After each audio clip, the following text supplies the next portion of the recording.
Revenons un instant sur cette notion de sacrifice. Le Lévitique, qui est comme une sorte de manuel à l'usage des prêtres, ce qu'on nous appellerait un missel, aime les sacrifices, il ne parle que de ça. Mais pour lui, parler du sacrifice, c'est tout un art, c'est parler aussi d'autres choses. Vous savez, vous avez des hommes qui vont vous parler de la navigation maritime comme un moyen d'explorer le monde.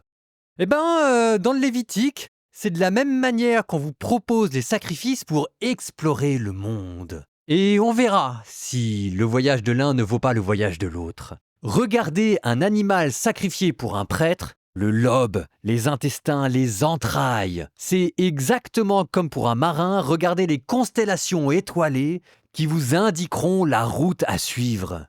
Alors moi, ce que je voudrais faire pour vous en introduction du Lévitique, c'est vous donner quelques rudiments de cet art qui vous permettront de monter dans le navire du Lévitique et de partir à votre tour explorer ce monde. Quand on parle d'un corps animal, qu'on l'on sacrifie, évidemment, c'est de vous que l'on parle. Oh, au secours! Non! C'est beau, vous allez voir. Regardez comment le sacrifice commence, par un rite d'identification. Le prêtre qui pose la main sur la tête de l'animal pour que vous puissiez vous identifier à lui.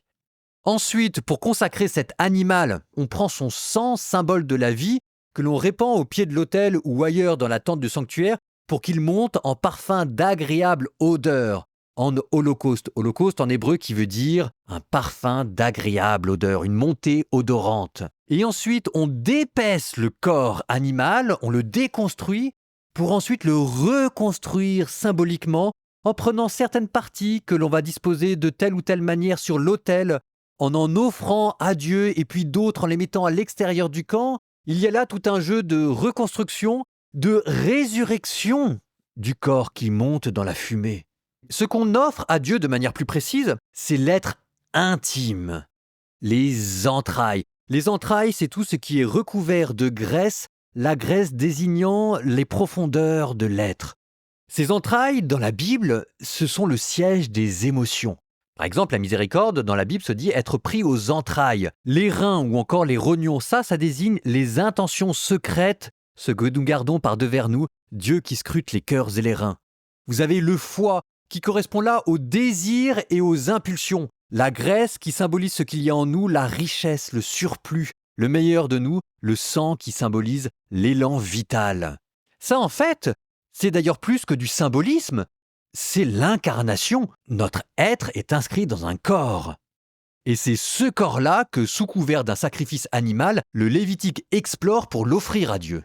Ce symbolisme du sacrifice animal, vous le retrouvez aussi dans le sacrifice végétal. Et vous le retrouvez aussi dans le fait que tantôt on offre un taureau, symbole de la puissance, tantôt on offre un oiseau, symbole de ce qui est aérien. Alors, qu'est-ce qui correspond à quoi exactement ? Vous voyez que là, je suis déjà en train de vous intéresser sur un exposé complet du Lévitique. Mais je suis désolé, mes petits cocos. Là, il s'agit juste d'une introduction. J'ai posé le principe. Le reste vous est laissé en exercice de lecture. Donc, quand vous entendrez ce passage, qu'on ne me dise pas qu'il est ennuyant. Ceux qui s'ennuient, ce sont ceux qui ne savent pas rêver. Rêvez à tout ça, libérez votre imagination et par le jeu des correspondances et des symbolismes, offrez-vous à Dieu. Comme dira saint Paul, il est là le sacrifice spirituel, le sacrifice rationnel qui plaît à Dieu. Si vous aimez Dieu, vous serez capable de voir à travers ce manuel de boucherie, parce que c'en est un quand même, de voir une poésie mystique. Et ce n'est pas moi qui surcharge le texte, il est construit comme ça. Et vous le verrez. Lévitique, chapitre 4. Les dernières fois, il était question des offrandes de paix et des holocaustes. Là, il sera question des offrandes pour les étourderies, les fautes commises involontairement. Que symbolise pour vous un oiseau ? Que symbolise pour vous un taureau ? Que symbolise pour vous les rognons ? Bref, bonne lecture.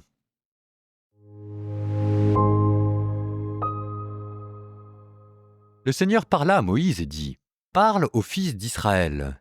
Tu leur diras : si quelqu'un commet une faute par inadvertance contre l'un des commandements du Seigneur, en faisant ce qui ne doit pas se faire, si c'est le prêtre, consacré par l'onction, qui commet une faute et rend ainsi le peuple coupable, il amènera au Seigneur pour la faute qu'il a commise un taureau sans défaut en sacrifice pour la faute. Il fera venir ce taureau devant le Seigneur à l'entrée de la tente de la rencontre. Il posera sa main sur la tête du taureau et immolera le taureau devant le Seigneur.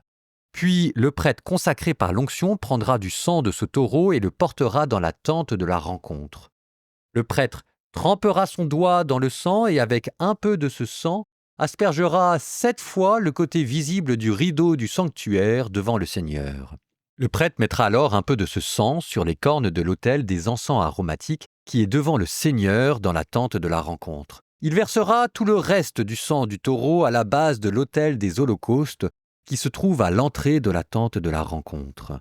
Il prélèvera toute la graisse de ce taureau, destinée au sacrifice pour la faute, la graisse qui couvre les entrailles, toute la graisse qui est au-dessus des entrailles, les 2 rognons, la graisse qui est sur eux près des lombes, ainsi que le lobe du foie qu'il enlèvera avec les rognons. Que tout cela soit comme la part prélevée sur le taureau destiné en sacrifice de paix. Le prêtre fera fumer ces morceaux sur l'autel des holocaustes.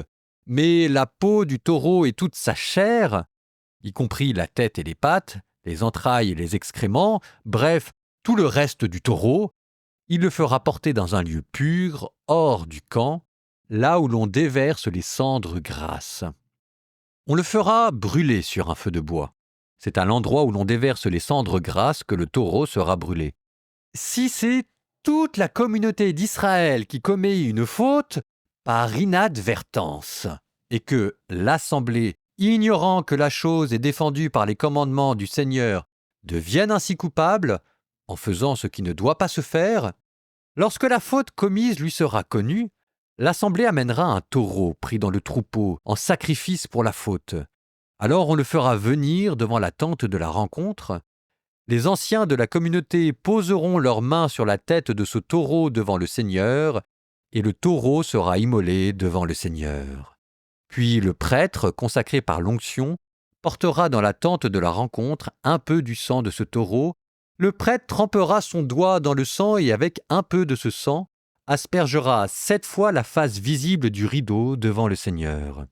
Il mettra alors un peu de ce sang sur les cornes de l'autel qui est devant le Seigneur dans la tente de la rencontre. Il versera tout le reste du sang du taureau à la base de l'autel des holocaustes qui se trouve à l'entrée de la tente de la rencontre. Il prélèvera toute la graisse de l'animal et la fera fumer à l'autel. Il traitera ce taureau comme il a traité le taureau du sacrifice pour la faute. Ainsi fera-t-il. Le prêtre ayant donc accompli pour les membres de la communauté le rite d'expiation, il leur sera pardonné. Il fera porter le taureau hors du camp. On le brûlera comme on a brûlé le premier taureau. Tel est le sacrifice pour la faute de l'assemblée. Si c'est un prince qui commet une faute et fait par inadvertance l'une des choses défendues par le commandement du Seigneur son Dieu, et qu'il devienne ainsi coupable, et si on lui fait connaître la faute commise sur ce point, il amènera comme présent réservé au bouc, un bouc, un mâle sans défaut. Il posera sa main sur la tête du bouc, celui-ci sera immolé à l'endroit où les holocaustes sont immolés devant le Seigneur. C'est un sacrifice pour la faute. Le prêtre prendra avec son doigt un peu du sang de la victime et en mettra sur les cornes de l'autel des holocaustes. Puis il versera le reste du sang à la base de l'autel des holocaustes.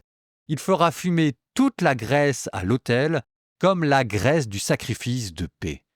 Le prêtre accomplira ainsi le rite d'expiation pour la faute du prince, et il lui sera pardonné. Si c'est un homme du peuple qui commet une faute par inadvertance, et fait l'une des choses défendues par le commandement du Seigneur et qu'il devienne ainsi coupable, et si on lui fait connaître la faute commise, il amènera comme présent réservé une chèvre, une femelle sans défaut pour la faute qu'il a commise. Il posera sa main sur la tête de la victime, celle-ci sera immolée à l'endroit des holocaustes. Le prêtre prendra avec son doigt un peu du sang et en mettra sur les cornes de l'autel des holocaustes, puis il versera tout le reste du sang à la base de l'autel. Il détachera ensuite toute la graisse, comme on détache la graisse d'un sacrifice de paix, et la fera fumer à l'autel en agréable odeur pour le Seigneur. Le prêtre accomplira ainsi pour cet homme le rite d'expiation et il lui sera pardonné. S'il amène un agneau comme présent réservé en vue du sacrifice pour la faute, C'est une femelle sans défaut qui l'amènera. Il posera sa main sur la tête de la victime. Celle-ci sera immolée en sacrifice pour la faute à l'endroit des holocaustes. Le prêtre prendra avec son doigt un peu du sang et en mettra sur les cornes de l'autel des holocaustes, puis il versera tout le reste du sang à la base de l'autel.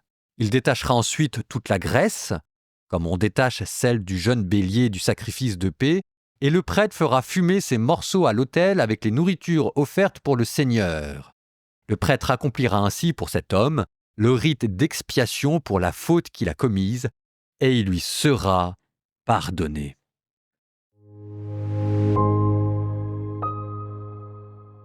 Nous terminons par une courte prière. Je suis désolé, l'introduction était très longue, je ne vais pas en rajouter par un autre commentaire. Retenez simplement que là, nous avons parlé des sacrifices que vous pouviez offrir, vous les laïcs qui n'étaient pas à l'initiative des prêtres, pour remercier Dieu, pour lui demander pardon pour vos inadvertances et vos étourderies, pour simplement reconnaître sa grandeur, holocauste, sacrifice de paix, sacrifice de réparation. Nous prions. Au nom du Père et du Fils et du Saint-Esprit. Dieu très saint. Comme l'offrande de l'agneau sans défaut purifie nos cœurs et nos esprits, comme l'offrande du taureau accepte, Seigneur, notre travail et notre labeur, que notre âme soit comme l'encens de l'holocauste qui s'élève en parfum d'adoration, que nous puissions, Seigneur, t'offrir les parties les plus profondes de notre âme, comme le sacrifice du foie et des reins, le symbole et le siège de nos pensées, de nos intentions et de nos émotions, que nous soyons en tout cela consacrés à ta gloire et accorde-nous d'être sanctifiés, purifiés par ton feu divin en holocauste vivant. Et vous, que le Seigneur vous bénisse et vous garde, le Père, le Fils et le Saint-Esprit.